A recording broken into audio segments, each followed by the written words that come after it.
Welcome to my channel career news BD. আজ 9 September 2025। দৈনিক আমার দেশ পত্রিকায় আমরা একটি নিয়োগ বিজ্ঞপ্তি দেখতে পাচ্ছি। আমরা বিস্তারিত জানবো কারা আবেদন করবেন, কি কি শিক্ষাগত যোগ্যতা লাগবে এবং কোন কোন জেলার প্রার্থীরা আবেদন করতে পারবে। আপনি যদি আমার চ্যানেলে নতুন হয়ে থাকেন তাহলে প্রতিদিনের নতুন নতুন চাকরির বিজ্ঞপ্তি পেতে আমার চ্যানেলটি সাবস্ক্রাইব করুন, লাইক দিন, শেয়ার করুন এবং ইতিমধ্যে আপলোডকৃত বিভিন্ন চাকরির বিজ্ঞপ্তি দেখে আবেদন করতে পারেন। গণপ্রজাতন্ত্রী বাংলাদেশ সরকার জেলা প্রশাসকের কার্যালয়ে মৌলভীবাজারে নিয়োগ বিজ্ঞপ্তি। শুধুমাত্র মৌলভীবাজার জেলার স্থায়ী বাসিন্দারা এই সার্কুলারে আবেদন করতে পারবেন। পদের নাম কম্পিউটার অপারেটর। বেতন স্কেল 11,000 টাকা থেকে 26,590। পদের সংখ্যা 1টি। শিক্ষাগত যোগ্যতা বিজ্ঞান বিভাগে স্নাতক সম্মান বা সমমানের ডিগ্রি। কম্পিউটার চালানোর দক্ষতা থাকতে হবে।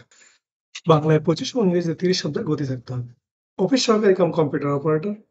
পদের সংখ্যা 13টি। গ্রেড 16। বেতন স্কেল 9,300 থেকে 22,490। শিক্ষাগত যোগ্যতা কোনো শিক্ষিত বোর্ড হতে উচ্চ মাধ্যমিক বা সমমান পরীক্ষায় উত্তীর্ণ। কম্পিউটার চালানোর দক্ষতা থাকতে হবে।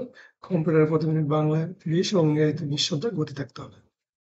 আবেদনের শর্তাবলী বিস্তারিত বিবরণ বিজ্ঞপ্তিতে দেওয়া আছে, আপনারা বিজ্ঞপ্তিটি দেখে নেবেন।